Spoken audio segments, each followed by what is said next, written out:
Amazing. That's good. Can I actually take a picture of you That's that I right. may send to Hugh Jackman? That's really creepy. It is really creepy. All right, cool. So, first question. What is the first Your thing lips that, aren't moving. It's weird. It's a eerie thing. What is the first thing that goes through your mind when you see this beautiful mug? Sweet sexiness. This is fucking freaking me out, man. Yeah. Sorry, okay. Yeah. So with Fox giving you the budget of, what, $47 in a bag of Skittles, did you cut anything out from the final script? With the budget cuts? Yes, we did. We had, it was mostly stuff, well, first off, characters. We had 3 villains who were Ajax's muscle. They were Sluggo, Garrison Kane, and Wire. And we consolidated them all into Angel Dust because a couple of them were expensive and just every actor you have to hire more money. So that was part of it. And then I think most of the other budgetary cuts had to do with action scenes. So the freeway sequence was more involved. There was a motorcycle chase that ended up coming out of the script.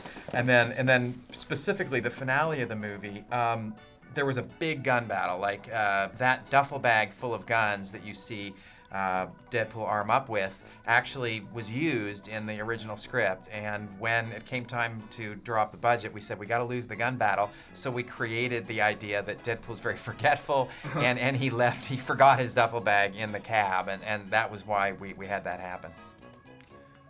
What's my name? Francis?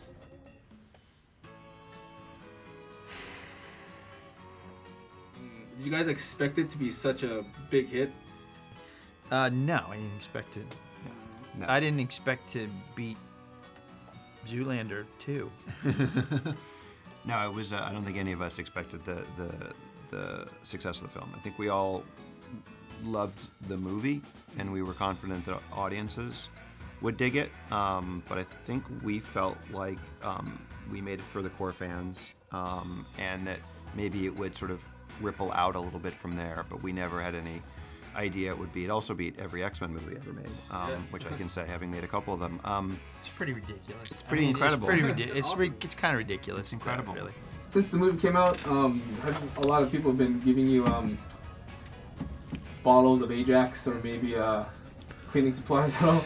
I love the imaginative pictures and stuff that I've seen on the internet. They're phenomenal, and there's a T-shirt that says I'm training to kill Francis and rescue Vanessa. And I love the idea of people like training in the gym with that T-shirt on. That's awesome. I think people are too terrified of me to to shout things out and stuff like that. But no, I've been a lot of people.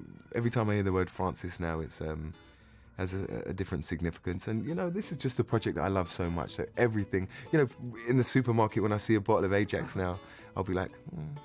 Nod your head, right? Yeah, it's nice. Deadpool is the closest I've ever seen a superhero translate to film.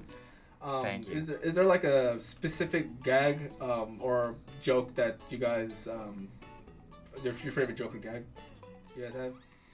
My favorite joke was one that Rhett wrote at the end of the movie when Vanessa says, "It's a face I'd be happy to sit on." Oh, yeah. It was also my angriest I got, because when I read it, I thought, oh my God, Fox is never, ever, ever going to make this movie because it was so outrageous. But my favorite joke.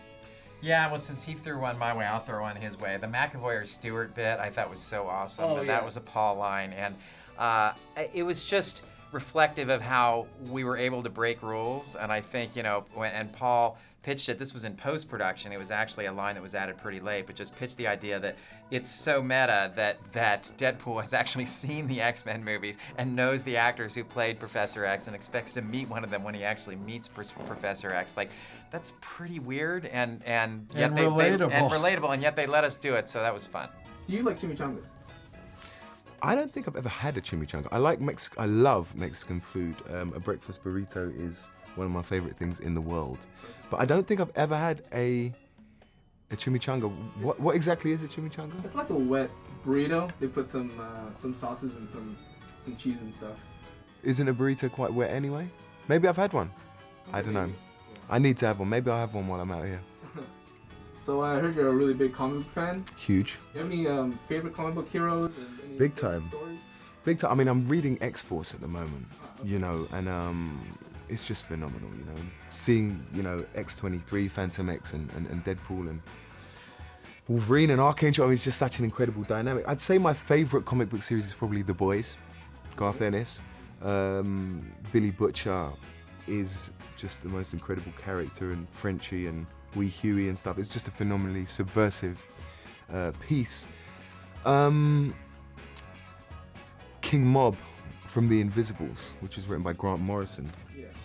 You know, he's a character which I also love dearly, and that series was fantastic. But there's just so much, and that's what's so wonderful. And I'm going back now, and there's so much, you know, that you miss, you know. And there was a period of about 10 years of my life where I wasn't buying comics and going to the comic book shop. So I'm now going back and checking for Planet Hulk and World War Hulk and stuff like that. And, you know, Superman and Batman are things I haven't ever really got into. Obviously, Dark Knight Rises was an incredible piece, seminal piece. But I haven't really got into the stuff. So now I've bought Year One and Earth One and Kingdom Come and Arkham Asylum and stuff. So it's fun to go back, you know. But really, Spawn was my shit. So you're always in the comic books. I mean, getting the part 4 Deadpool, did that like reignite that passion to Definitely. Yeah. It was like, you know, now I have a reason that I can buy loads of comics again and be like, you know, justify going and buying $100 worth of graphic novels. You know, it's wonderful. It's wonderful. It really is, you know. And I used to go to comic book fairs when I was a kid, you know, in London. So now to go to places like Comic-Con, you know, it takes on it's amazing. It really is. It's special. It's the first time I've felt that in this industry. You know, all of the jobs I've done have been, all the jobs I've done have been interesting and different franchises and cool shit. But like, this is so close to my heart. It's unbelievable. That's super awesome. Thank you, sir. Hey. All right, thanks. Appreciate Pleasure. it. Thank you All so right. much. Thanks, man. Nice sort of Okay. meeting you.